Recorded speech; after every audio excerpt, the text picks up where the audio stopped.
vaenga o le iafi e toi faafeloai atu tatou pokalame o le mana o le atua pe lava ona tuina atu ia sofua taitasi ia i tutonu o le nofuanga tutonu o le TV pe ona tatou mafuta i le Global Kingdom TV i nei mangele i lalo le whaatautaiga sunga le whaatonu sunga le whaifeau i apreta ma pia fwoi whaitua e ma se fwoi paanga ma woma i masani o le tatou pokalame ia e whaafeloai atu ele nei afiafi ma lor soifua ma lor fulau ia mai e whiau ngā wenga o le nei aso nā tu leo whapea nāna whai manuia ia le nei aso le alofo le tātou atua ia o ia i le nei vāngo le afiafi te soino le tātou pokalame ia tatonu le loto ia o lo solonga le lei mea uma e ala le whaatasi atu le tātou atua i so se maota malawa ia so se mea mwhaiona e maua mai whaasalaunga le tātou pokalame le ala ata o le Global Kingdom TV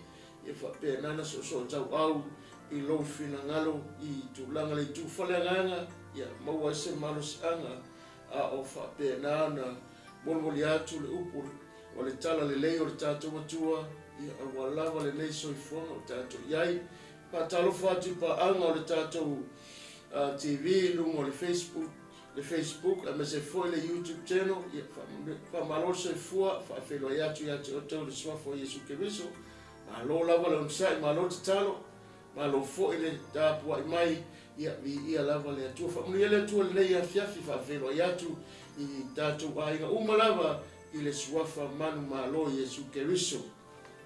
Amen. Hallelujah. Ya, to e fo folo fatu i le ifo ia fifi o le asomfua i le to fa poponga ne o tātou pokalame pe ona masani ai i asomfua taitasi o le mana o le atua ia moli le ngang whaftai i na ua tātou i le atua o le na taitai na maila tātou whainga malanga mai na nawa yaso tātou au lia maila amatanga o le neiva yaso i te au mga anuenga tiu te foi mawhaiwa ia me se foi o wa o ngā whanau ia te tununga o lo whapenaona ngā leipea le atua i lana pule whasoa i lo tau soifua ma sa mātou wola ia o tātou mawai le nei vai yaso i lo nā lofa malo nā ngā lei ma lo soifua ma lo foi langi ma sunga i whawhengainga mwhatua ia o le tino o Keriso pa anga woma e masani o e o lo mawhai o na whai le nei ala ata e maua ai le taimi la tau te whanongolongo ma mai mō mai foi ia awale upwha malosi e le tua i lea tae au ma le aso e ala ia na au auna o lo lulu ina na whinangalo le tua i tu tono le nei ala ata ia whata alofa atu ai i le swafa man malo i Yesu. Alo, a tātou mata tātou pokalame te talo lo mātou tamai o le langi o lau fio lava na whaia avanoa e whaaleo le loto whaftai o no le nei avanoa le lei watu e taitai mei le so i fua lo watu numero so mātou wola mātou wheirua i lungo peau ngā ngalu o penga te whailangi o lo whaunga ina e ala le whaatautenga ala o ona whaatonu so le whaifeau a mese lava le taitainga le lei o lo nganga whaftai atu ina wai whaamapu lo watu nuu penana whaifu foi e nei aso e ina ua whaamaea whiau mga alwenga sa iailo watu nuu mau tangata ia leua mātou toi maua lea wano mātou wala au lau fio le pokalame tālo e iai o mea lau fio e whaamanuia mai maanga lelei mai tālo lau puipuinga lungo mota malao ma so se waenga o mwhaion whaalongolongo mailo watu nuu ia te tala ae o la tau loto whaulu whale lo whinangalo whaamala malama se pōngisama se vai e ale lau punga tia o mātou tangata si tia le suafa Yesu Keriso nei kalame i whapenana a mata e lau fio whai ufo i mea uma lau fio whaonga ino lo ma vai e whaaleo ai lo whinangalo le nepo mai atu maure vi inga i lo fio lo mātou li Yesu o ole malawa tuene amene ma amene. Ia, ma lo lava le. Sai, hallelujah, praise. Ka whamaru loa tu lava yaso o na besi o furu ma whamai. Ia, na le maua se hawa noa tātou te wheiro. Ia, e whaftai le atua lan whamaru longa. Ia, leo te maua se malosi ma se lao le. Ia, e whaua wai tātou pokalame. Nei nā po, mata fia tāla noa. fio o le whaasoa le nei afia fi le autu o lo lungo o le tatou screen o le tatou TV. Faapefea ona puipuia mai tatou mai malosi le fili. Faapefea ona iloa o lo ia se puipuinga tele ia te oe. Faapefea na tatou malamalama ai. E pe o le autu o le tatou pokalame le o lo tatou iai le nei vai tau o le mana o le atua. O lo faapena ona tatou iai i le nei vai tau le tele o whelawasaiga ma me o lo tūlai mai ma me o lo ale mai. O lo tupu lava faafitauli. O lo ngalue fwoneri o laulangi e whaataunu ana pokalame mana ngā luenga. E ala su se awala wai e whaonga e whai ona mo mai ilona taimi e whaanga yo iai lona malo.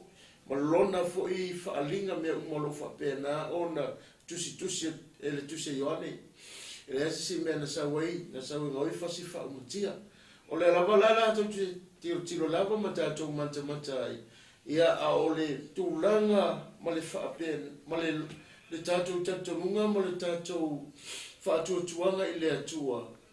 O la walunga la wale alo foleri i lana puipuinga ia te tātou i le aso ma le aso. O le whamoe moi fwena le nepo, se o tātou tilo, o le tau te tala noa, o le tātou te pepese ai i le alofo le atua. A le tō tele tangata whioti ai, tō tele tangata o lo awhaina ai, tō tele tangata ele o malamalama ai. O le vaenga tā uala nei pōpokala me mafua e ona tātou whaasoma tātou tō tala noa le vaenga nei. Ina ia teua tātou loto. O silsili atu le alofo le ali o lo whapenana mai. E leo ai tātou ma tau se tātou. Ai alo whewhai tau sana mo iwa tasi o lo tala noa i ngā le puipunga le leia le li. I mea uma o lo whapenana tala noa ai le atua i tuse e tāwita ma whaamalamla mai le alofa ma le anga le lei ma le puipuinga le ali ia so uma ma le whaamalu malunga. A le autu ngā le nuenga e faapefea ona puipuia mai tātou mai le malosi le fili. Faapefea. O le tali lava nei mea uma, na o Iesu ke wiso lava e mawhai ai. I le ione ngai ngā ngomore ane mta upo e lima no whepesuma valusuma leiva. O lo faapea nana tau, o lo faata mai ai sisi a wala tele, ma se lau te lenga o le faapea na o le fesilina. Ina ia whaamalamalama tile, ina ia tātou titilo. E te le tele le tā ua mo le au ngā o lo tātou loa ina o le alofa tele o le atua ilana puipuinga marona ngalele. E lunga ia te tātou o lea iei le aso mo le aso taimi e te ala mai ai taimi fuenga inga ioi mai le alofa o le ri. A mata i le aso seiva whapenana whaanga ioi pe mea umo le aso iei whaatasi mo lana puipuinga i o tātou lo. Na te la vea i tātou, na te tausi tātou, na te puipui. Nanga wa umana pui tik te lea tuala na upu lunga ia te oe, ma whai loa na upu. E le ma whai e lero le anga o na pai ia te oe. Longo winga, e atangia mai ai, o le lofa lau tele nga o le atua, e alelu na alo pero ke wiso le manu malo, o le na manu malo le oti, o le na manu malo mai a 𝚟𝚙𝚎𝚘, o le na ia avesea le pule sa ia 𝚟𝚙𝚎, ma anga ngalwenga whaale au ngamu whaato ilalo lo tala no kolo se tolu suma lima. O lo whaatangia mai ne mea umama tusinga le whionga le atua, o lava matutoe le puipuinga nga le atua. O wale whesiri e faapefea na puipui mai tātou, o le kali, o Iesu ke wiso o le tali lea o le puipuinga.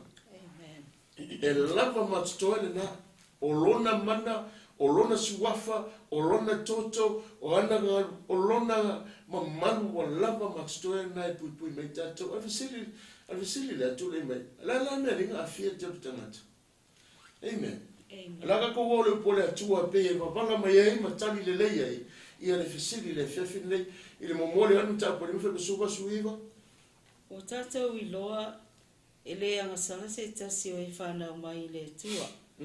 A o le o whanau mai le tua, e tausi o ia e ia. E le tanga fo i loa o le anga ia te ia. O tātou i loa, e mai le tua lava i tātou, a o le lalalangi uma, o lo nofo to i lalo i loa o le anga. Amen. O tātou tilo e manino ala fionga le atua. Ma ele ai fo se mea tātou titu fasili lana upu.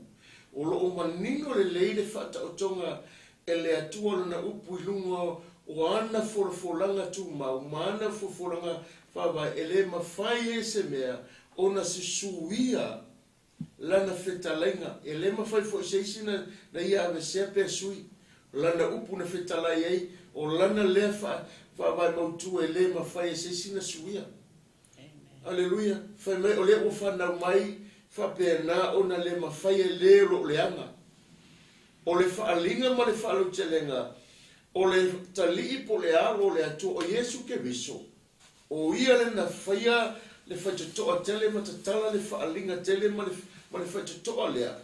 Lea ua mawhai o na maua e tātou le leonga sili le na. E puipui e tātou e le atua mai mea umalama ia e whapena o na whaalawe mai.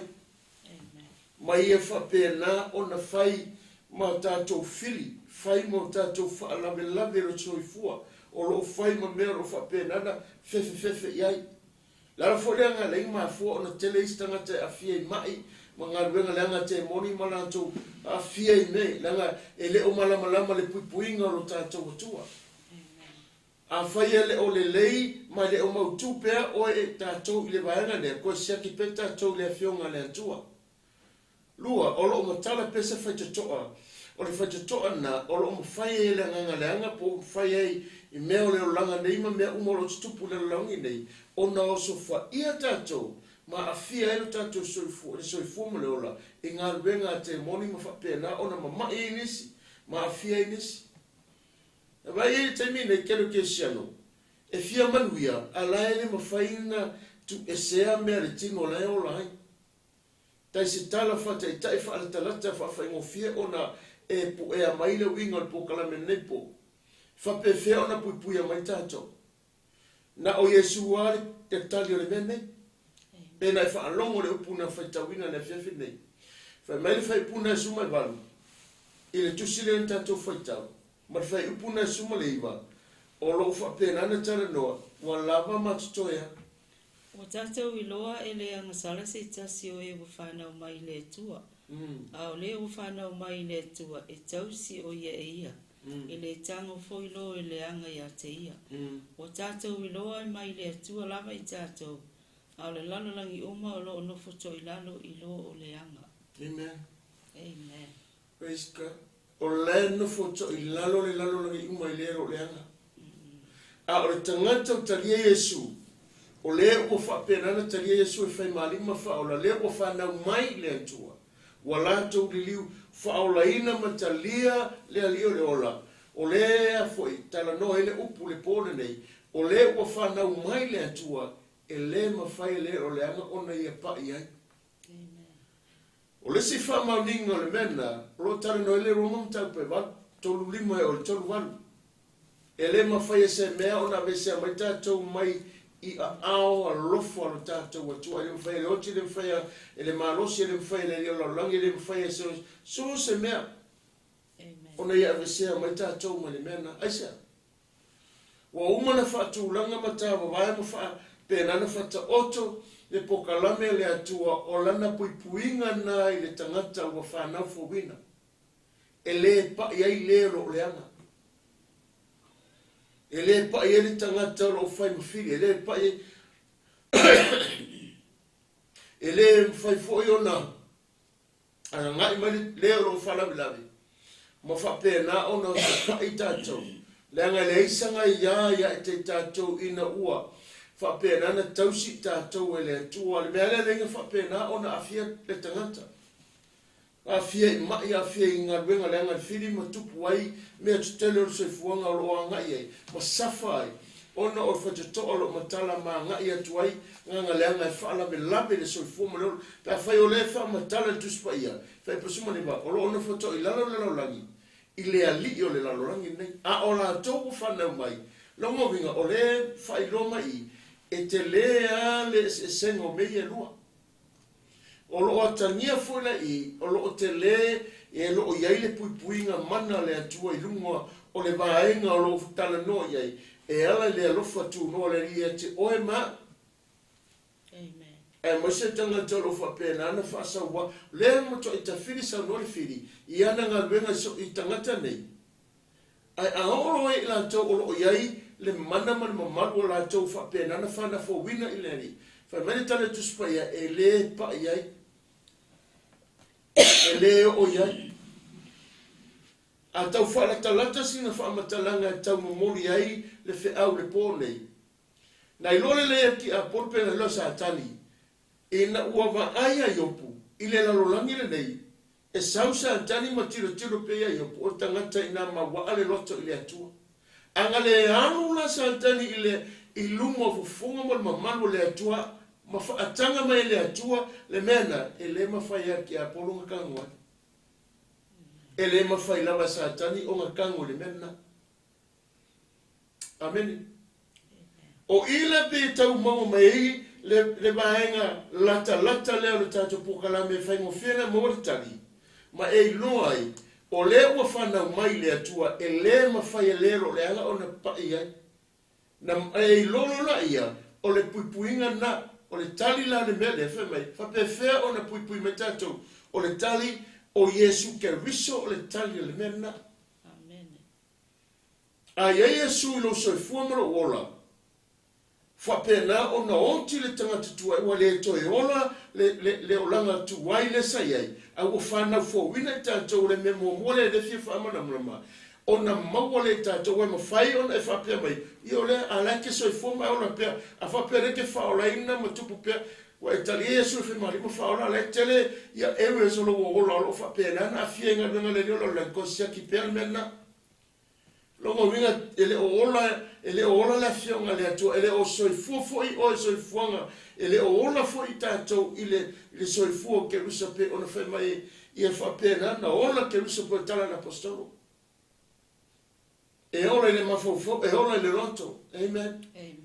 Wa ole sile me piko siri ona na te leo le fainga vene e ile mauna i tono e panga i tono tu se mareko le fa pu fa pe o le mesa mo tonu le le anga na yesa e me o le mesa mo tonu loto le anga na ala fa nga tangata le si vai ngole ba nga fa mai ia a fa la o le mela tu fa fo le mele le fa nga fa mai lo winga le anga ka pa le anga le pia le anga. Amen. E ala ma fu e tango le mele la nga le o le mela sa mo tonu o le mana onga le anga le sa mo tonu le fa nga yo i mai le mele ina ia fa sa o ile va nga le nga le tele istanga tele la ki ave seina le maule na fa mai ia fa le fa metele tu spa ia o le mea of mai o mea le anga le sa mo tonu a o le mea watu tonu o le mea le nga o le mea sa mo tonu o le mea le anga na le ala ile le maule mai fa metele na fa mai a faile le leile mele la tu fafalu tong ele leile pia ele leile tapa ele leile maluanga le ai a wani a seinga le mena. Amen. E ma fo le ngai lenga fete ngai a onga ke sa le fionga le atua ma le tulanga le ona o le ave o le ave se o le maule na o le tulanga o le mele te tolu pe ona tale no le fionga le atua o le fai o mele anga ai tautana mai ma fua mai ono le mele no fo tonu ela foi na mana o wa ai fa fo ela ina e tautala mai o fe me sa we e sa mo tonu o mai ma fua mai o wa ai o le to singa o wa ai le tapa le to singa o wa ai le teine o le to singa o wa ai I me o le lalolangi nei e ma fua ono o tonu na ngalenga yo I mai le me tonu e a maila tu se o la wa aina te au maia ave te ton. Amen. Inga ia whaingo fia o le tali ma ia wha mala mai le vaenga lea ina ia awane ave se ina o le afionga ele atua ele ma whaina suia se iota e tu maua la ngai wha masino ina e tātou a o le tāua na o le mea lo tala noa iai ma le wha mala mai na o le vaenga le tala noa I pō nei e tāua tele e tāua tele mena e tusa ma le pokalame ma le whaamoi mo pēna whai maile le ruka mta po iwa pa sifuru se furu whai pa sumo le iwa o le si lea mea lo wha manatu e Yesu oro inga le luka mta sufe besmo leiva ina ia tatou mata me vanga o esa e faile tulia ngale anga e ka kaunga e tiro e mafua ona matala le fetitoa o mai ngale anga tonu ronga le o le mea la sa matoni ele o male loto ele o ato le loto fa mangalo ele o tautala le mea moni ele o fa maoni te tonu i e fa maoni le tonu i moku lo mafafo le to yeso tanga mane mele fafo Amen. yeah se fa taulo jus Fauta o te foa ia te o tole pule sule ngata makarava. Male malosi uma o le fili. Ele ai lava se mea ele angai. le se mele angai ka ko ele ai a se me tasi le fa ngofia le kali o le fafitauli na ai mafua la ona tupu le fafitauli ma tupu ele mele le nga fa pena ona fa maides o malosi sa o le fili mafua anga le tatala tatou fa tona o le matala le faitoto o le ava le faitoto o le mfaye o le na faitoto ele I faye o se fainga o le lava te lu sangai iaso uma mai fa pele so fiwa ka kalo ko le kane mai le ai o lo nga yoi mai ale atua na upu mo no fina ngalo a o oi ma ele o faye la mo ta faye Amen. ele o faye o ele o fa maoni au e ta penana ta ofile menei ina ia faile nga luenga fa malolong fa sa to menga me o le atua talo ka kalo fe mai o fiwa uma ko nga kalo le malolo avaku o le malolo avantu o le malolo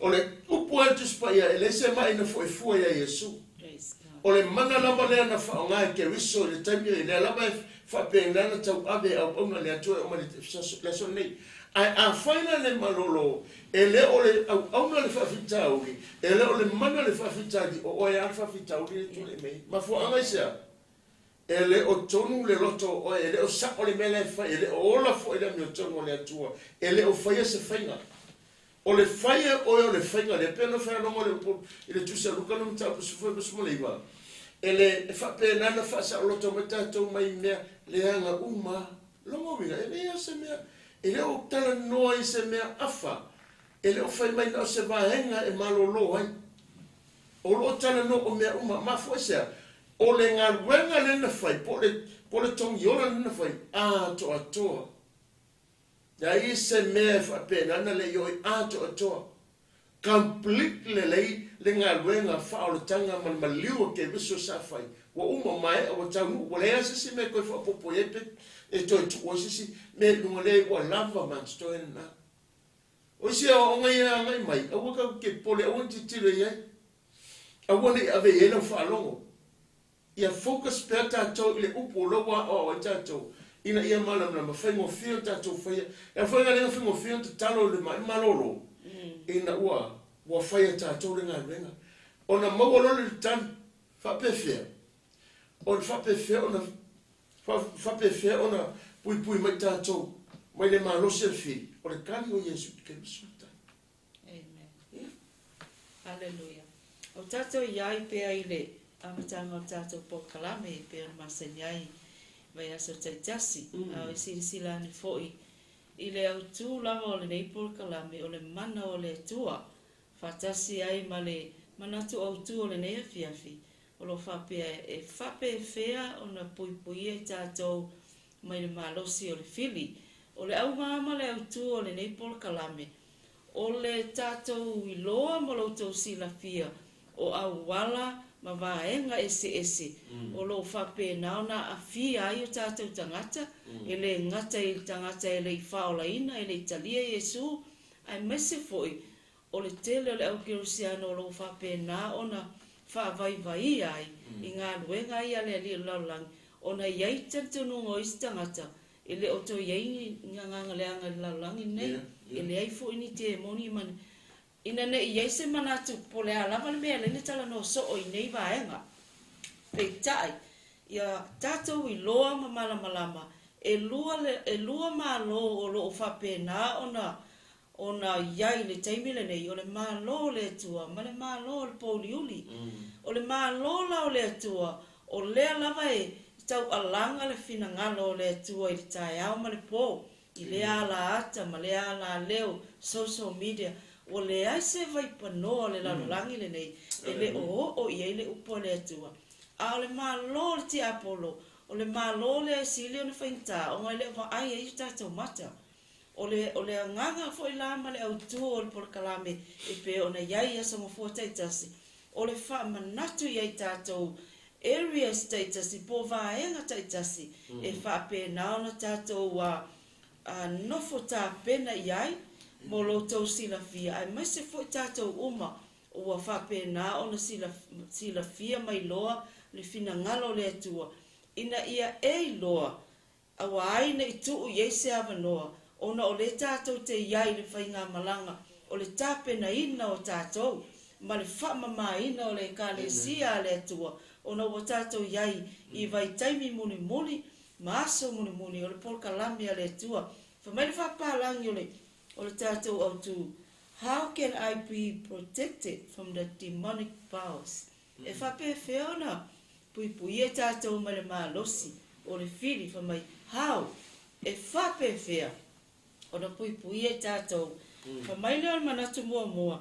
The most important protection is to receive Christ as Savior. O malo inga. O le number one mua mua anga, e faapefea na puipui whamai, the most important protection is to receive Christ. Ta lia Yesu. Amen. O le mea piko sili anga nga tāua. Amen. O lana puipuinga ia te tātou. Wale kalifoinga. E faapefea. So e tāua tele o lo talia ina o Yesu e whai mauali ima whaola. E te mara malama i le puipuinga. Amen. Pamailea, because Isaiah, demons cannot possess a true born-again believer. E le mawhai e ti a polomanga leanga o ngā lako o whaoso soinga le kerusia no monia, true believer. Keep yourself away from sin, for through sin you give place to the devil. Mele le mafuai, e maumai. E le mawhai, e iai ingo le mena. Le alanga e mai tala tusila tātou me whai tau le momori anam tāpua le whai pasuma basu iwa. E le pa i leo le anga i le ufana mai le atua. E aila ai ingo le mena ina ua e alupese mai le anga sala tu ina nau mea le anga soifuanga le anga mea le manuia o mea lo mafufau o mea lau waai o lau o mea tutupu tutongu o mea umanei o aia inga nei e mafua ai o na confirmia te oe le Yesu le atara noai wa lava matatoe o ia lana puipuinga i lo soifuma no wola ina we talia o ia a fai te talia Yesu i lo mafufau ele i o le lotu ele e o i te tono lo lotu ta watua sa moa le pole nei e whapenana le ase senga o lo wa soifua tuai soifuanga tuai e mawhai ana e pala wale ma e whaia me leanga uma aisea leanga le o ola le ke riso le efe me tala le apostolo a uoti a o ile o toi ola a o ke riso o le ola ke riso tutongu ile so se tangata whaola ina ua whapenana le o toi ngana le o langa tuai e mangingoa. Praise God. Praise the Lord. You provide opportunity for him to use demonic activities of oppression against you. Be filled with the Holy Spirit. Demonic spirits and the Spirit of God cannot inhabit the same spiritual vessel. Amen. Elema faina mangalu lue fatasi. Elema fainga yai fatasi leanga leanga ma leanga le atua. Ia te oe pe a fai olo o iai se avano o lo soifuma o tātou wola. Ua e te tala ina le whai toa. E whaau ngai o e ti apolo ma le malosi lea. Amene.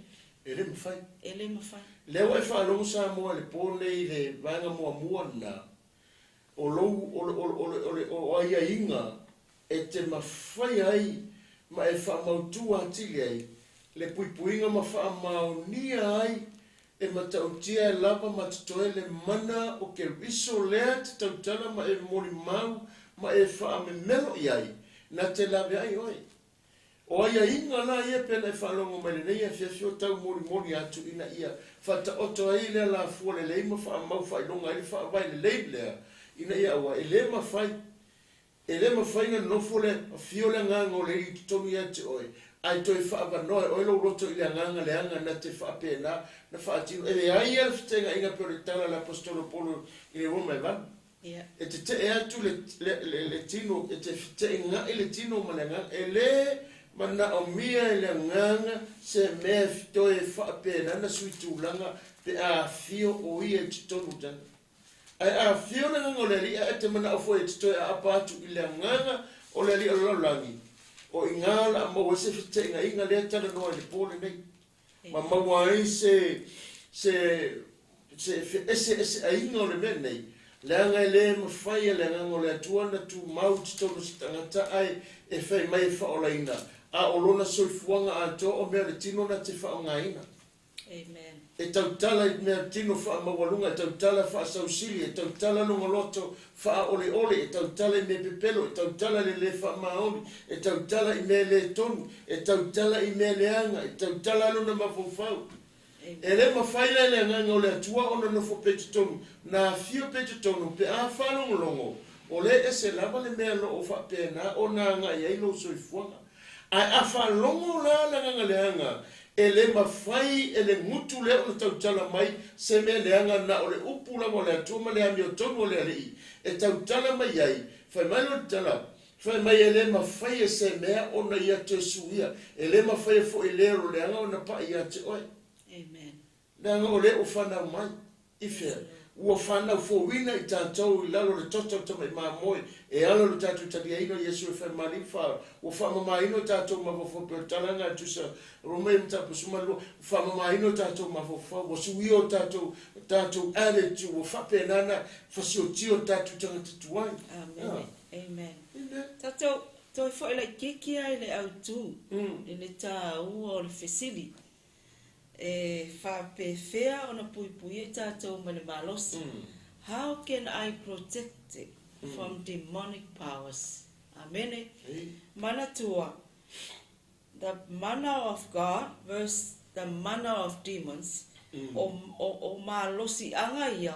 O le fete e na i le keimi le nei. Amen. Le fai mai ai. E le mawhai o nga iai whaatasi le nganga o le tua. Ma le nganga o le ki a polo. Pe a whai o le iai le mea le e tonu ia te oe. O le tā ua o le tali, le tali e le tustala i whamai. The most important protection, the number one protection is to receive Christ in your life. Longa winga, it talks about repentance. Amen. E tau tala i le whaoletanga. E tau tala it talks about repentance. O le tatou whaamaua lalo i lumo le atua. I mea o malama. O na sau leo le atua. I langa covering lea. I langa puipuinga lea. E te manu ai i ona a au. Amene. Whamai e o lauru fafo ma lauru fale e a. E manuia. Wai? Ai se a. Ona o langa puipuinga. Ona olo na lofo ma matua tele lava. Amen. O le tā ua la fesili. E te tala i le tātou mta upu. E whaatupu manatu. Ona a tātou ma fau i le puipuinga le atua. I a te oe maa. A e ala mai le tae au. E te whaalongo ina. Ua e mau le maa nava me le ura. Whawhitai le atua. Amene. Ai a ala mai le tae au. Te whaalongo se tala whanoa noa. Ia na tātou i loa lea, ia wai eile mea o tupu. A o le tāua, o le wha o la tanga, e tau tala, it talks about salvation, it talks about repentance, i le mana o Yesu Keriso. O le na ia whaia le puipuinga sili, mo i tātou uma, lea ia na ia whaia i lunga o le sātou. Amen. Praise the Lord. O le, e titilo i esa mo i le nei fiafi. Amen. O malosi anga i e lua. O lo e siri lava le mana o lo tātou atua. Siri lava le na. Praise the Lord. Lenga e le aia si mea langa o le ngaluenga i e matua mai o e samo. O le ngaluenga ia le fili le malolo ia so uma. O telo taimi tatu te whalongo ei, taimi uma e te talo tatu te talo, ni maali ea lea e whalongo ei. E le ease se le te talo le atuelo fua e mai, puipui matou mai i ngaluenga lea ngari fili, puipui tatu. O le kau ke wala au e puipui ka kou, ai malama kai a, koe nga kala ka kou, whaika ko ai o mai e whaatino le mena. E atangia e tatou me whai. E atangia se winga le loto whamangalo, e atangia se mea latinga ai, e atangia e o mea whaperana whai.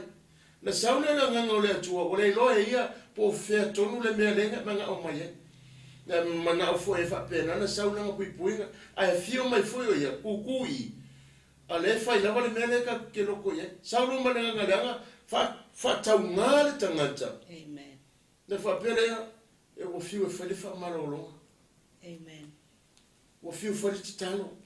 Na kua ile o una le atua le ai. Me whanga reinga o whamarosia uia tero te meo isi kaimi. E le o ke mo... e le mo mia mo fo i te talo mo whamarolonga i te mine. Amen. O le isi kaimi mo mia le whaangofo le laro. Ai whaile council le tangata ina ia i loa le tangata. E le o le mai le mafo mai ai.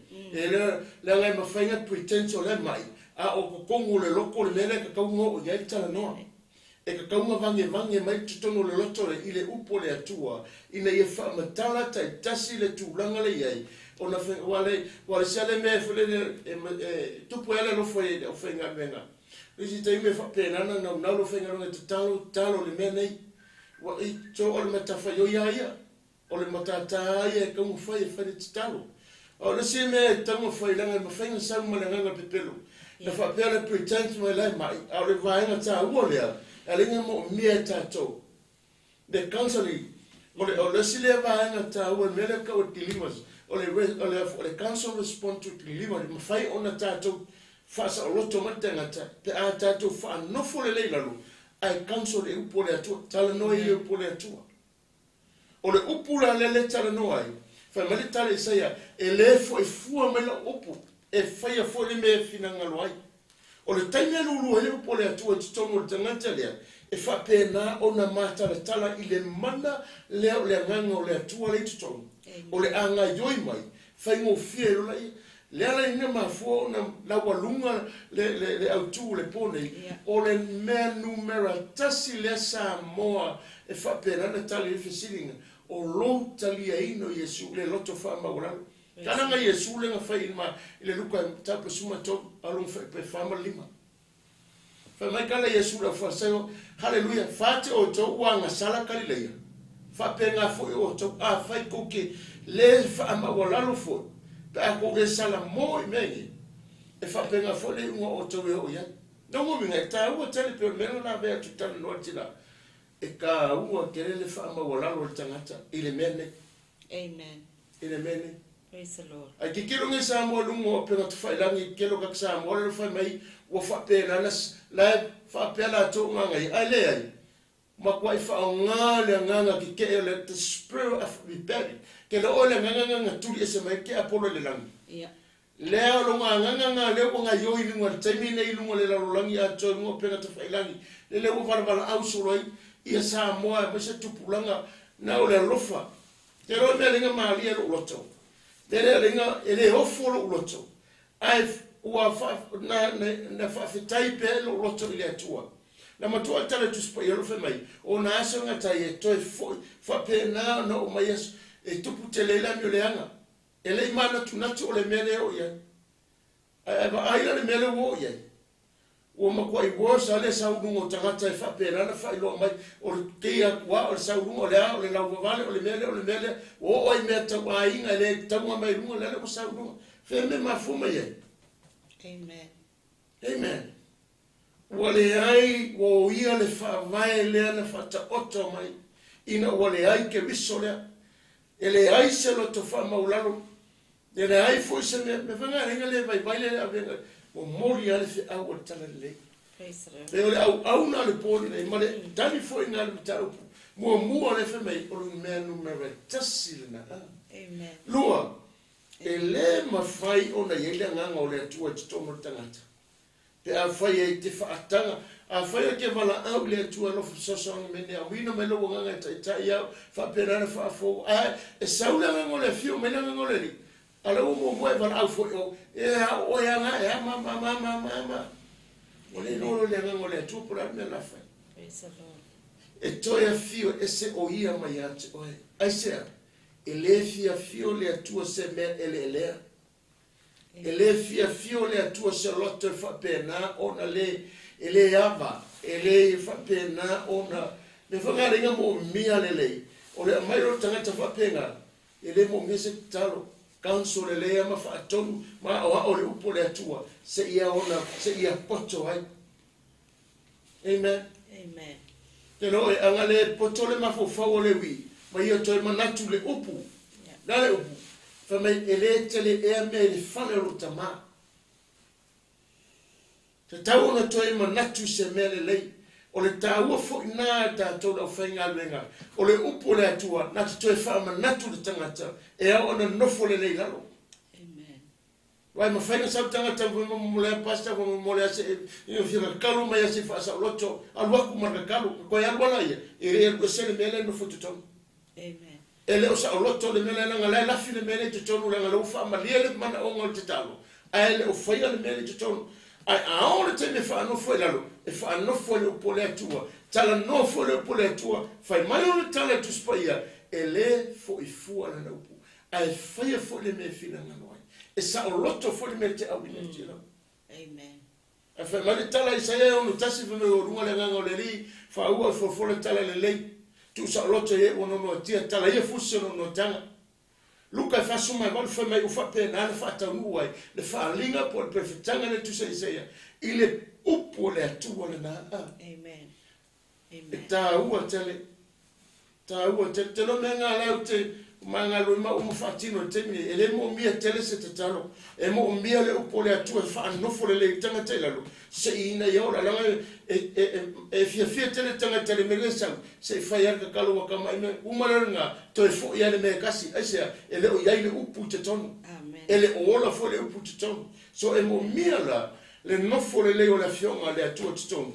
Ma awa o le upu le atua ia I lo foi fa mai tale Yesu o la upu fo e tu sa roto ia to fa mai le mata po suma le matu se ana fa pe fu ni o tu ma ia tu ma fo upu ia o to so se me ala ku ke manga oi e fa ia lo tama ono le upu le tu tal no atu ia to Praise the Lord. al mata upu e van le tu se ona mata upu e van fa pe to suma fa na nga fa mai fa pe na ia tu ma o le upu moni na te fa sa o lo to ina ta to lo mo vinga ole va inga ka wonder. Amen. Amen. The most important protection is to receive Christ as Savior, because demons cannot possess a true born again believer. Amen. O te fia tuli loa ina le upu lea. Whamai, because demons cannot possess a true born again believer. A whai o tangata Kirisiano moni lava. E le ma whai na malue luelo whātua tua. E kamaia. Amene. Pe a whai e moni le ke riso lea. Whamai le tu se le loko ni to e lima su mai fitu. O le mau masani. Pe ana whai atu.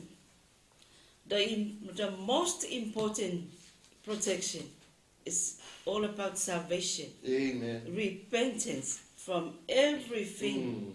Once you repent, whamailola tala le loko nito, o le nei a whai o ia ke riso se tasi, o le tangata fōu, ua mawai me tuai whauta, ua mwhafo wina mea uma.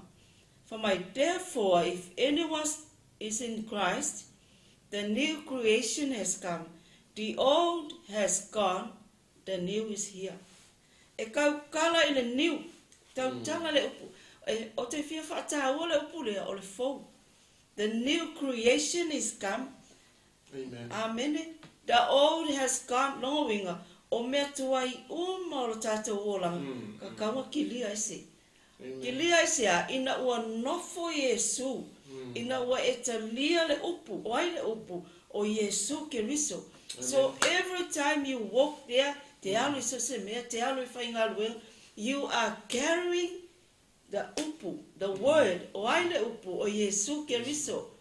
Me fole na o ame te va ai, lau va ai, o ame te fa alongo iai, o ame te tilo iai, e le mawhaina maluelua ina langa e moni le upu le te tonu. Amen. E matau tia le mana o le upu le ki. You are carrying the upu moni, the word. Who is the word? Is Jesus Christ. Every day, it's your everyday life. You are carrying Jesus in your life and my life. Olo o e avea Yesu Keriso, I loso I fua malo uola, I aso uma. Amen. Le mele na awhai o whea lawa te aluai, e lo le leia tangata o oe o le tangata o le atua, ai sea o lo winga wa aia lea. Leanga ua alu ese le tangata tuai. Amen. Ua alu ese wale to ia tangata tuai. A o tangata fo lea ua ofu e tātou.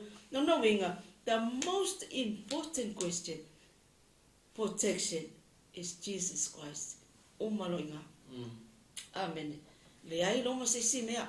Ai ala lana toia afia. Ona ua ia kākou toi te tala ina le whaita toa.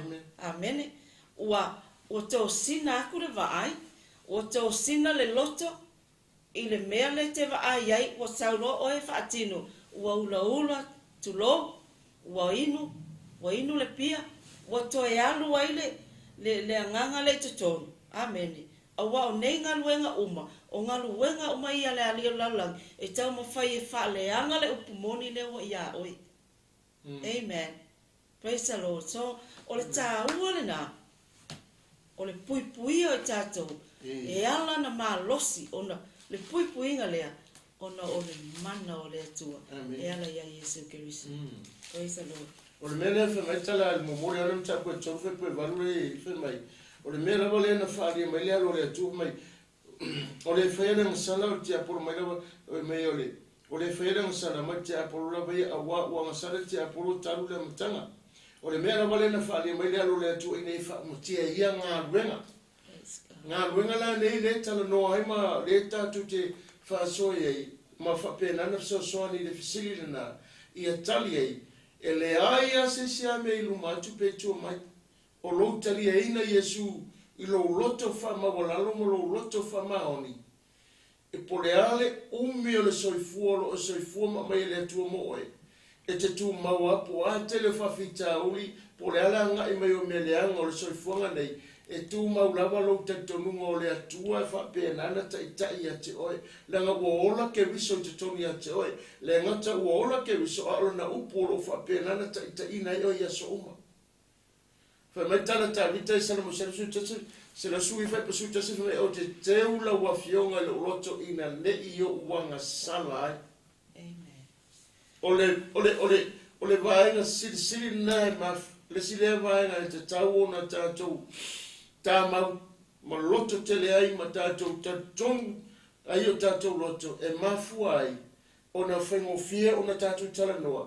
Wa lava matutoele puipuinga, ma le mana o tātou atua ia te tātou, wa ele o tātou lava. O tātou lava le toenga ngana mai, wa uma koe ngā whamarolonga, wa uma koe ngā kakalo, wa uma, le ai. E le ai a se tase foifua mai le atua i lona mana na. Amen. A foi ala la ma le fia fima o fa penana e o lo ia te o ese mai wa telefone ni me wa o ia ni fofo ma o foi fa malolonga le lava te ro fisanga i pe. Si aki lava le soifu ma le upo le atua. Te taona fa ma o lalo lo loto. Te tala lo loto le atua ma fa ma o lalo. Ma e fa pe atu fa ma ngalo mai o e tanga sala.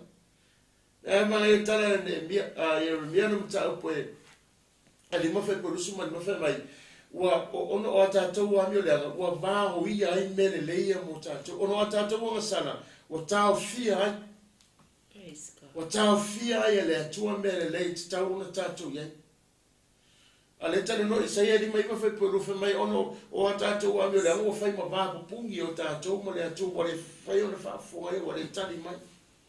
Amen. Amen. O le mea lava lea te tau na sia ke tātou. O long tali a ina o le mea numero a tasi o le tali ato atoa. o le numero tasi foi na le atua o lona alo o lo talia ina e leo talia le mafofau e leo talia fapenana e aleluia e fapenana e talia lo falongongo ai talia ma te tonu o lo loto fai ma te tonu o lo loto i lo talia ma le loto fa maulalo ina ia ve Yesu e moni lole Yesu te tonu e toe ma na upu e mausali te tonu e toe e langa refa me tale ione la toia Amen. Le ione la e vanu ta foi po tonu sumalua e mai le vanu tonu fe mai e lo foi o tonu me moni e tu sa lo to foi o tonu le upu moni o la na fionga na Amen. o le whamauninga na me alo whapenana tatu whasoma tala noai e leo se kalesia leo no se tangata leo no se tupu leo no se sia leo le lalolangi nei e leo se tangata fue po se ase mea ma lo se le lalolangi lo tate o le upu o le atua o Yesu Keriso. Amen. Praise the Lord.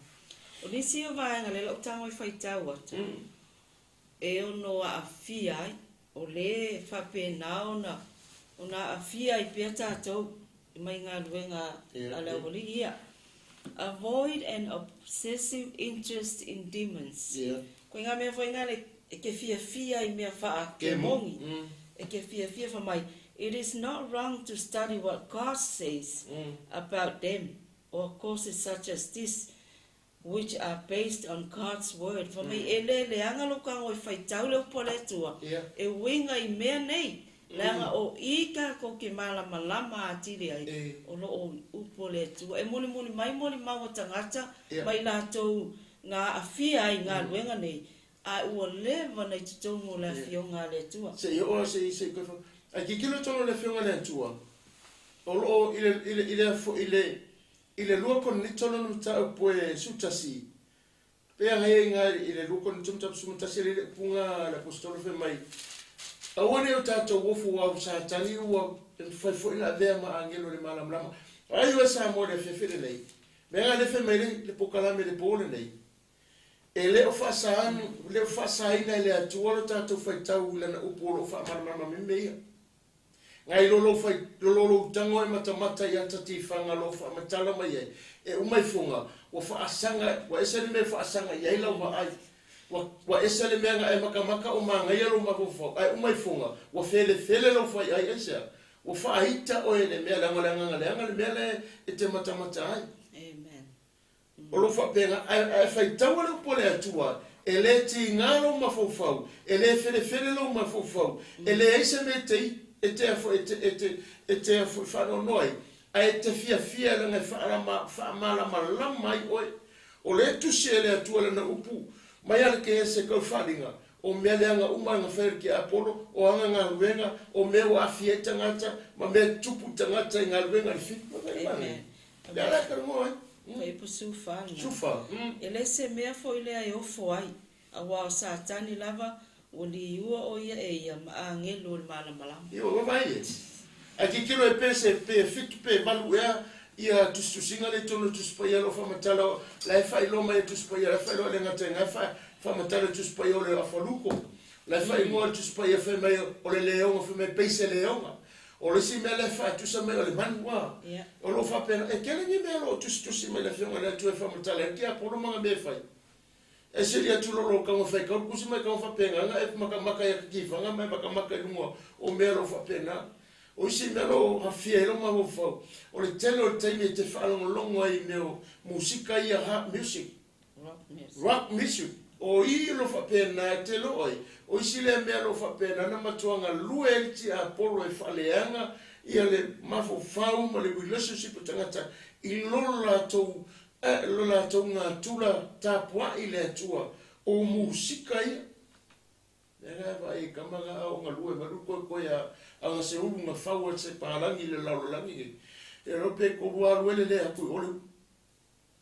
O le ale mele tau whamatala. O le ku ainga si kaili o isi kaili ke vai a makamaka ngai kungu o kakanga maki whanga ma meuma. E ke vai ano ruaka ngā kule si le si kanga ka ura ki kala e kai uro le si kanga se e koi ngā me whapea. O mea rock music, e whaape nana whaau e sa tangi ngā koe ngā pese, ngā koe ngā musika. e faapena matua whailoa ai le tuainga attitude, tuainga winga, kuainga langona, tuainga tangata. Alafa makala mai oia.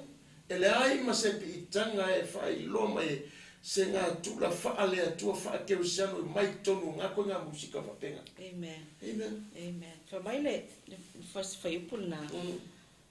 But do not read secular books, attend scenes to learn more about demons. Awa whaikako ke whaikau wai e iaiko se whaikau e winga i anganga leanga mo te moni. E ese mai le upua le atua. E eile ko se whaitau pālangi ngai e pofia whaikanga sa mai whaitau ai o le Twilight. It's all about demons. Lea whai e le ata e whausia mai tu se whaikau.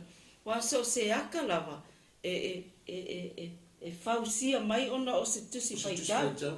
Lea la iai Harry Potter o le singa ata ki whanga o le wha au ku i le Harry Potter.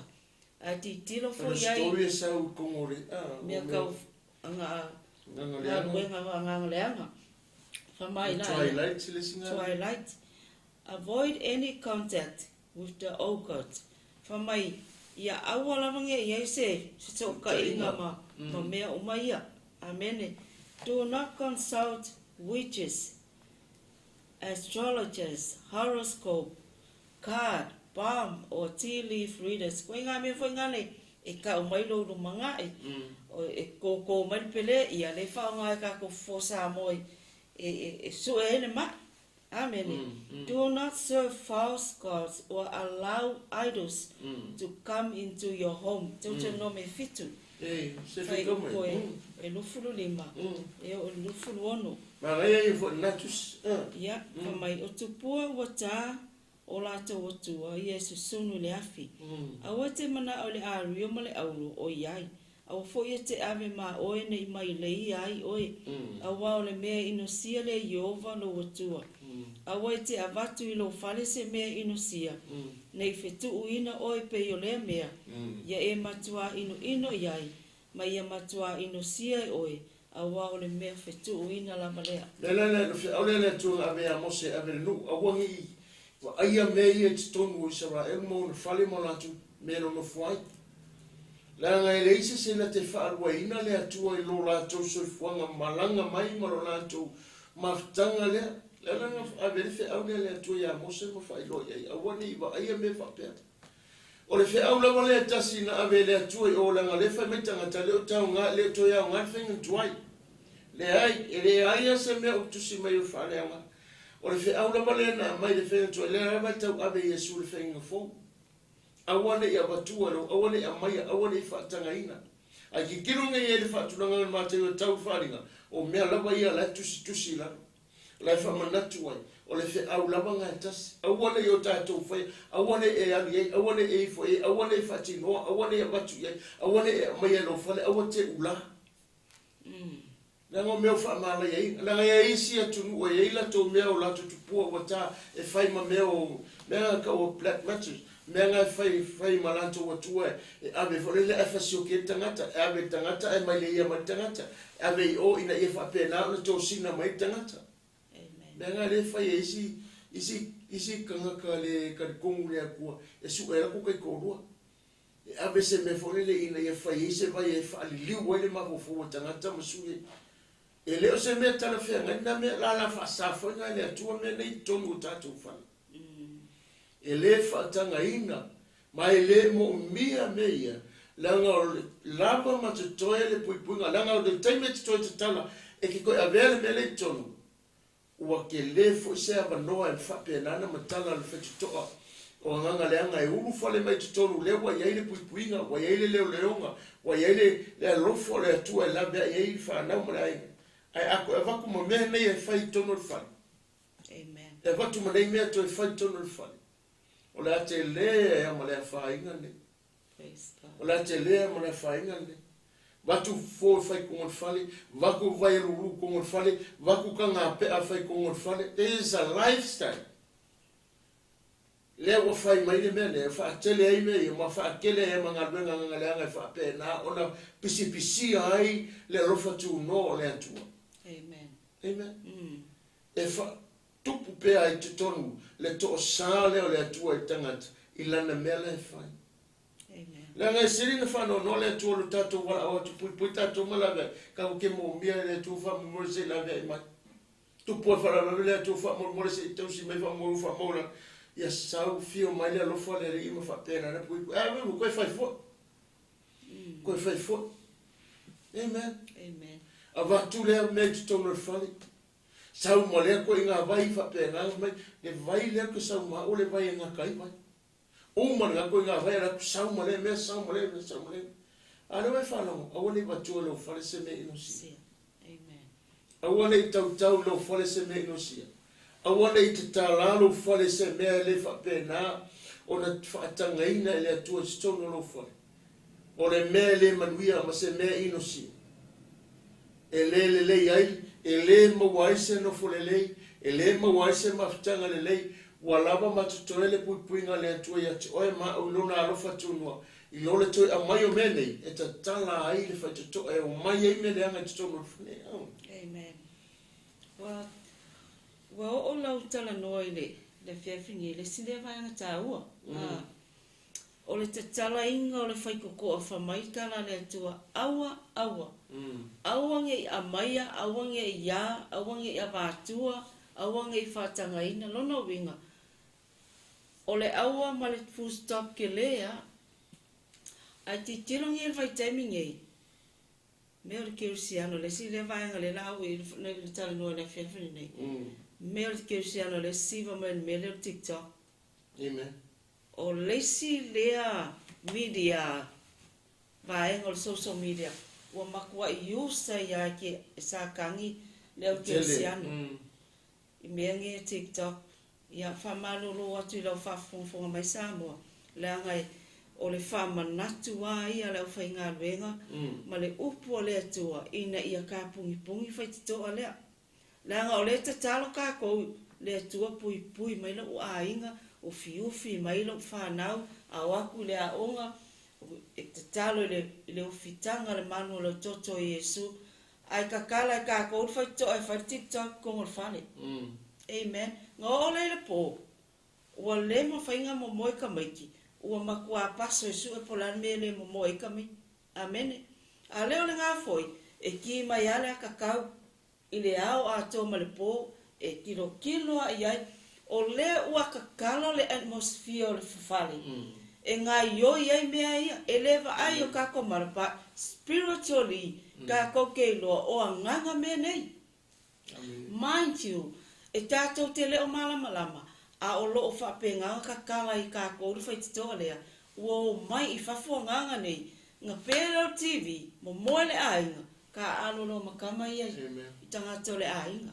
A whaifoi se ata o kūlu malo whale, po se aka e kei loa e le tala whia ngai, po o se whātusa po le au, awane I whai matupua le me ia oi. Amene.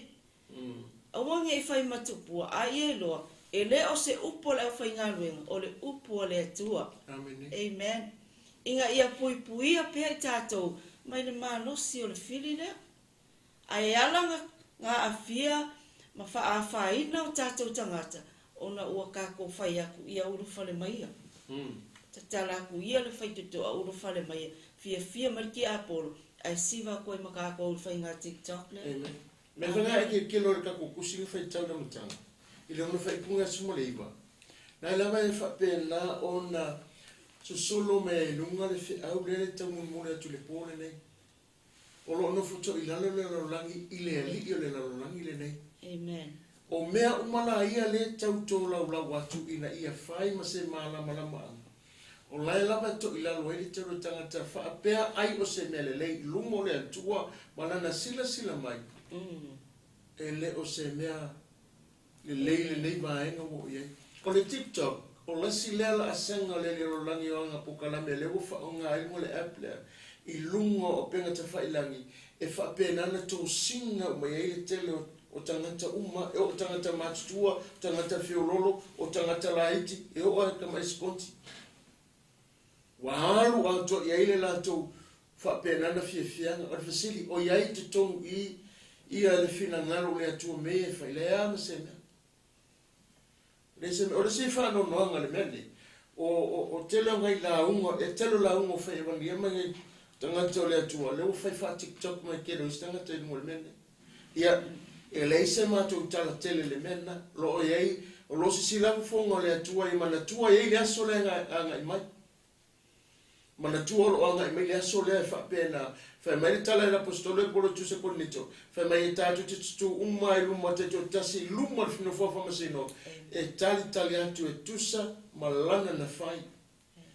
E le mawhai fwoi na fio, ase le upo le atua mai le mea lai fina ngaluai, ina ia whaamanatu, langa le tala noa, o lo ono foto i lalo, la mea renga mawhako i lalo lau lani, o mea umane i le tatu te tala noa ai, le tatu te tala noa ai, a urunga atu whai puna atu mai wale whai mai, o lea o whanau mai le atu, e lea pa i ai lea lo leanga, aisea, a whai wa e talia Yesu wa tautoli wa o tilo tatu tangata tuai, la le si mea koe, lewe ia te oe le pule te tautala me whapea tunganga leanga te moni ma me uma, lalo yo wai o te lea e ai au whatanga ina oe. Kolose e totsu liwe mai wa whapea nana tuku me uma i lalo ona au. Le lewe se mea koe, alonga whana vilawe, langa i mawhainze, e alanga tupu le mene, le alawa, ia oisi ke visiano ka wakula e, le alai fo e ngai oi mai o ngai TikTok mo whapea ngai, ai e pule lama oi a ole upo le atua e le whapena na alofia e tuku atu lawa o lo filifilinga a ia e loa e le aso loanga i mai na lana e ringa whamauturi au ponei faapefea o na puipuia tatou numero tasia o na ua iai ke riso te tongi ati tatou lua o le iai o le mana o le nganga o le atua e le mawhaina to italia ina i tatou ringa o le vaenga pito sili le antaua, le o kako iai o le whamatala ina o vaenga ma area state tasingi, inga ia koko, ina ia tau sila fia ma kako i loa, e avoid ai, ma awainge o kako tinga ina pia, i whainga lea li lalangi. O le vaenga muli lea, o le whamatalanga le mai, control your mind, your tongue, and select your associates carefully for my ia whape nganga o mauinga lo ma whauwhau o lau kaukala o lau whaiwatu lau ma fili le leita ngata i te whaau i ai amene mai fili le lei it is also important to gain victory over the word and the flesh and use your spiritual weapons to wage warfare against o ia ingo manga o le mele tatu te tatu mtau faapefea na puipuia mai tatou mai le malosi e fili o ia inga ia le tō lau watu o le tamu whai lau watu ia toi ia tau fi maula wa lau roto i le atua o le upu fwoi te tautala ia sao fo tangata te whaua ia o ke whewa sao tangata ko ke whewa mai se o lo mawhauwhau, ia e mawhauwhau me lo participar ia, mawhauwhau le mawhauwhau ke riso. Amene, a wale fele telefone mawhauwhau ia i mea o le lalo langi. A sa wale whalawelawe ia o lai ele tupe whai, ia whai. A whapele ai, ia, te talo i le atua e ka penga i le atua le stangata. Le anga o le si le a wala wa wawe inga o kankatunga mau, wa makwa i ti press, a press, wa umatu inga au whapalangi i le tele le mamafa le avenga o le tele o whalawelawe tu. E mesel tatou si o manga mara soi fuanga whasa moa. Whai tete foi i tangaka ko ki whewa i mwha o iai. E leo kangaka o mai fia ia oi. Ai ai al tangata e sau. E manga o lawa i te me kulo o ilano. Amen. Ia e whai tete iai. We have to be aware. Mea o makanga kau ke o iai whamaile o le mea muli ngā e le ngata o lo talia ino Yesu. This is the number one protection o lo talia ino Yesu e whai mali ma whaola i lovo langa o le mea na lua pe ona whamatala atu your spiritual weapons to wage warfare against demonic powers ia o a upenga o le kaua amene o a upenga o le taua le iai le ofutau le ka o le ele tusi a Efeso amene o longa winga you have to wear the armor of God Amen. O le ofutau. O le ofutau o le atua. Ma le pelu lea. O kama lea lea. O le upo le atua. This is our pelu whaleanganga. Amen. Kako ke kuku ai le upo le atua. O lea lava le mea makua I kaka le li lola. Ngilanga I lo uma sa kangir ke se tau whalinga. A o oela sili yaku lo silafia ma le tatou I loa. Langa you got the mana and the power of God. Amen. To speak to these demons. Amen. Longo winga. O le kaime tau talai. O le kaime tu lai ai. I le tau wa whaleanga. It is time for us to arise. It is time for us to come together in unity. I le upu o le tua. Whakasi ma le mana o le tua. Whale au ngai. Le malosi o le lile. Amen. O le sia mesa moe o le tau te iei ale mene ina ia whawhaingofia o mea puipuia mai tātou ma le malosi le o le fili lo a fia ai. Wa mea lengo whatu mo o le upu o le atua anu o tala noa. Me whanga lenga o whaia ma ua ia ngā luenga mati a o tutangata fia Moses Sosoli. O te le te talo ai, pawale mele te whaia o le amai ma tu te tala noa I le whionga le atua kanso le le tangata I le upu.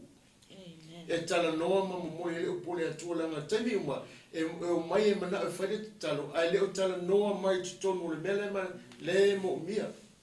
Tala noa whaafelo ai le mana onga ai le tala noa ia la ngona ina le mea tā ua le misi o le whionga le atua te sauna fu te tonu. Wa le sia le mea sa moa I le pole nei langa o le upu le atua tātu te whaatua langa au ngā. Whapena ona tawhi mawina ai tātou tusa ma le whina ngaro le atua.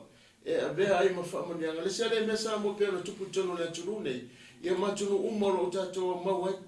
Mea nei ole nonofo le to'olua, ole ungali. Ai whaasolo mana le whine. Ai lo ngape whapeu whaanofo seata ma loa ai whaawau pēna mena o se tūlanga le manuia tasinga me whapena ona a fia inga tātou inga luenga le anga le whina. E whalongolongo mai pone e inisi ke visiano mangungali whaoraina o lo lato whaia melea. O lo ande lalo se whatitoa matala e lalo le curse. Le ngā luenga nganga le anga e mawhaina a fia ai whanau ma mea nanga whai mai le tala tu se sua ma lie whaani ati le mea le aru tutonu le angasana na. Nanga le whai. E tā ua o le ale mea wanga te wai kuini lo tangata le tupe. Ma nau tele lo le mena a fia lo. O le manai o le mea le tala noa e toi whaamnatu. Awane a wa uma ngata I nā mea wai ai. Ma lie fo iei le mea wai ai. A le mea le iei. Wa whelele wa whai ma awala se se. Wa whai ma awala ma whai le mea ngā wa pia. La whaasoro mana lolo ma kua e whaakamikami o e whaasinko. Ia lava ina ia tele le tupe. A la facility. O se mea mea tonu ne whai. A o se sila fonga le atua. A le tana noa le puipuinga. A whai o le safar whanau le men. A whai o le o moa se file mu. Te talo I le ma ia te whamanatu arife au le pōnei. E te tauna tāo fia le nā mea lo whai. E tupu tele I tono nei atunu. Ia se tātou atunu sa mosa sa nā vaina. A o le nei atunu matunu te tele lo ma whai o na maua ai mea whapena. E whai ngō fia ia e le tangata o na whai awala na. Po le alo whai mai e te alo whai le atu. Aia o na matua malosi le tupe le nau iai. O solo ma le awala na. Tasi na awala o lo tala noa ni ta upu nei. I le pōle nei. E lea tātu te walau. Ina ia whai ngō fia o na tātu whai le awa. Wale fasili faapefea. O le ka ofi o awala ia ma whai o na tupu mai ei. Whai tuto o matala ia. E lava ma tutoe le alofa tu noa. La ngā whanau mai a iei lo ia ke wisa tutongu. Kau kere e whai ase ngā mea. Amen. On sai foi tātou ia o e tau whai a palai pe whike le mo mai on sai e nā. Awat poli. Lava ma tutoe le alofa le atua e whapea nā. Ke lea me. Lea o le larulangi le ko ke pio pio a whai ngō me. Awa ke popoli. Hia fia o e le me o mai tala a tusia salama tō fitu foi pe wha mani mea fia la o ia ioma. Le mea fua imo o e le nei aso ma nei aso ma nei mea wa tato iei whaafitai ma vi ia le li. Aleluia. A o le mea la le wha mai tala tuspai. A le mea la le tuputanga tātai. E ke moli pōle fire mu.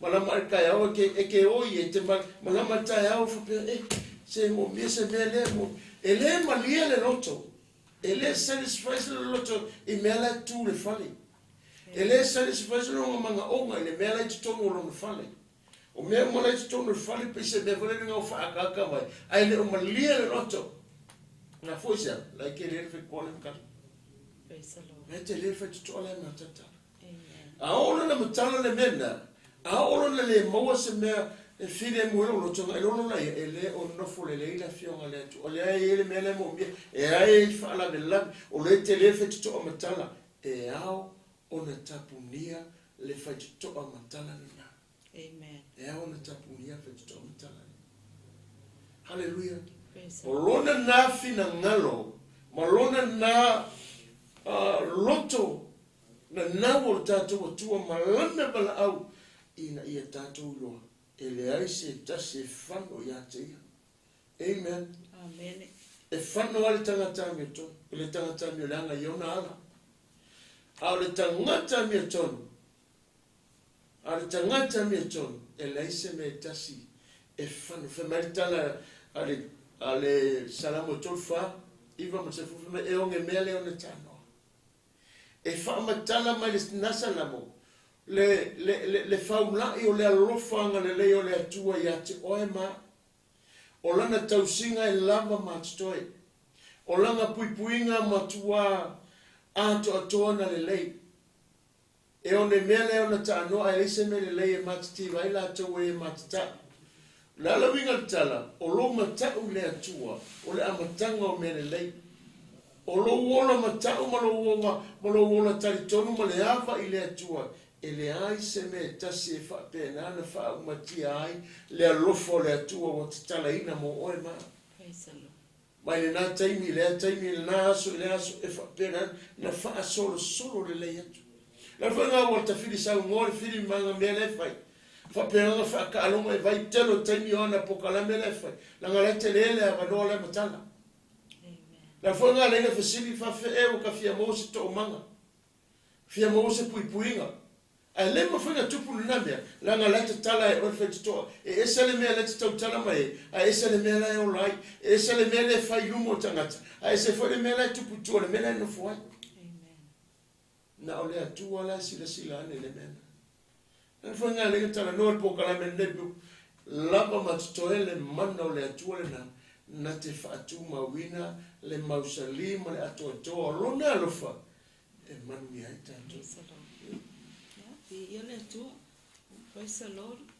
O le tātou por kalameana na o loo whapena o na awina atu pia I vai asu taitasi. A mese o aso ngafua e peo na iei fo ili tātou wa paenga o le neipo.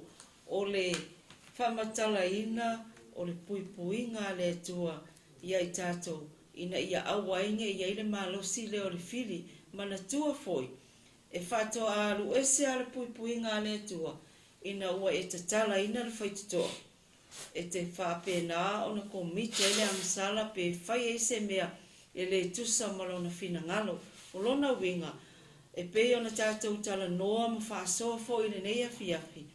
I le talia ino Iesu ua lava matatoe le nā o le puipuinga i le ngata o le mana o le atua. Ia ae mese fo i le mana o le toto Iesu o lo whapena o na malutia ai tātou.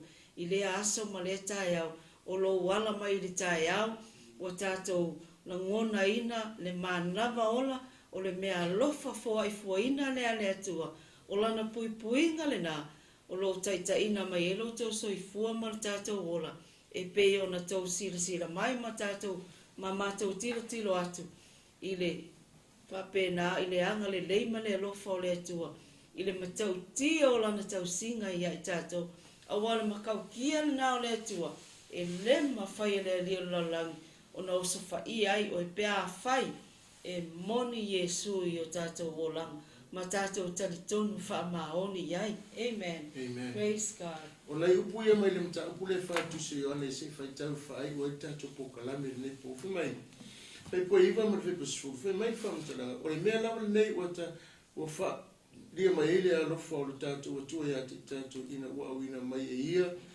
e le atua lo na lava alo, e tuatasi i le lalangina ia tātou ola ia te ia se fulu o le alofa lava le nei e le una ua tātou ala lofa i le atu a ua alofa mai o ia ia te tātou wana awina mai lona alo o le tongi ola mō tangata sala. Le au pele a whai ua whaapea o na alofa mai o le atua ia te tātou e te tauai o na tātou e alofani. O le au whai una nei a fiafi pe ona tau whaamtala e tu se IOANE le nei a fiafi. E sila whanganga le atua e te lei whanau mai mo whai alawalo na finangalo. Whapea lava o na wina mailo na talipe to tasi whatau nuulo na finangalo ina ia ola tā ua. Ina ia tā ola sa oloto ma ese mai tā ua ma ia whapea nana we move ese tā ua mai lalo le pondo e sa ia. Ona o le anga sala ni tā upu le anga sala. Ma ngā ruenga le anga le fili. Whai maila i o le whaamtanga su o le alofa lawa le nei e le ona ua tātou ala lofa le atua. A ua lofa mai o ia te tātou wana au ina mailo na alo o le tongi ola mo tātou a o tātou anga sala. Lea ua tātou maua i lea wanoa ma tātou ai ma tātou se ile nei tala le lei i nā matango fia lea lofa lau tele o le atua. Whaalia ia te wai. Ia tō mai langile whaamanianga le atua mo le nei a fiafi le ai o whina ngalo sa moe le nei po i lau whaafunga ma lau whaalongolongo. Ia la fo se ngana se upu o sala i lau whaalongolongo ia. Ma ngalo i ma ua ia vātele no whina ngalo so mātou au omnanga. Lafo nu ule e ngā a ia tātou whapea nā. E talia mo le loto whaamaulalo. Lana upu e manu ia i tātou. Peo na whai mai i whai puna iwa, o le mea lawa le nei, whaali mai le alofa o le tātou atua ia te tātou ina ua, a wina mai le atua na are tu whapena o na tongi ola i le laulang ina ia tātou ola ia te ia. Ia whaamanu ia mai le atua le lea fiafi le tātou ainga, ia tu mau le atua lona vi inga whaamanu ia fo i le atua le tātou ainga mafuta lunga pena te whailangi, lunga Facebook, lunga le YouTube channel, ia e mase pa anga masangi, au aunga le atua, ia whaamanga atu le atua le nei pō, i le nei afiafi mai ai maua, ia mori atu le nganga whaafitai, ma le nganga whaamaulalu, whaamanuia le atua lau titalo, ma lau wha, pe nana tu atu le nei pō, le titalo, ma lau talo sanga, ia manuia le nei pō kalame, ia whaamanuia le atua, i le nei afiafi a la tatou. Fai ule talo. Amen. O le fōi whina nganga whaafitai, ia nā tō tātou, whai anu tātou mafuta whaatasi lungo o tātou live, ina nei vaenga o le pō, ia whaafitai lava o lau komeni, ma lau whaamalosi mai, ia e whaamalosi au fō ia i mātou, ia lai le upo le atua, pa wao lea ia anga le atu le atua, ia ai o whina ngalo, le a fōi se mana onga, ia lo whapena lava on tātou tū whātasi lo mo le atua, o whamanu i fōi le atua ia te utou uma, lo wā māu, ele o māu o mātou tau suafa, a o lo sila whafonga o le atua, whawhelo i ane le atua se mana onga, se tasi fōi o mai, a se mana onga fōi o lo iai, ia whapena ana iai pia le mana o le atua, o ia lava, nā te tali taitu o tasi o tātou mana onga. Amen. Yeah. Na fiafi la tātou whai o se talo. Toi whaafu i ale vi inga ma le loto whaafitai o ruma. Lo mātou tamai ala le mana lo nganga sa taito rua inga le au nanga le nepo.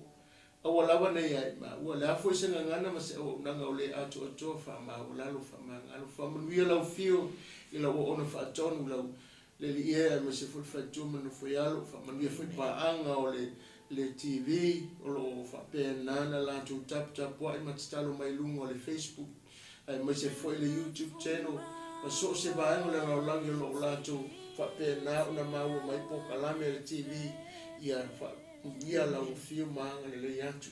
Ai mai se foi whengai manolonga so mātou watunu, i tono nea tunu masa mo lo loa, ia ilo wanga le lei malau whamavia. Puipui malavia i whengai o tangata, tiu te mawhai watoe, mai se whengai manolonga, tausi mai o au alofa lo mātou matua. Le mātou wala au lea, ma le awa tele, ma le whaalo, le ala lo suafa Yesu.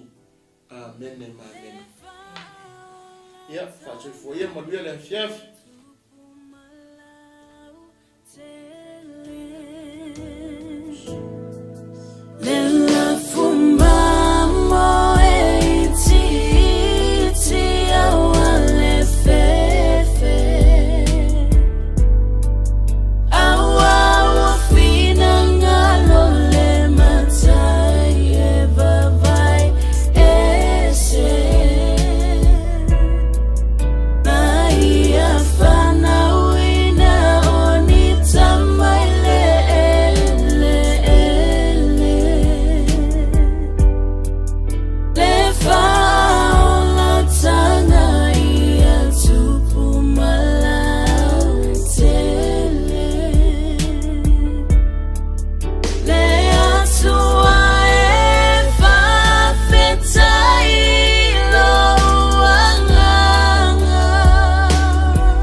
Ia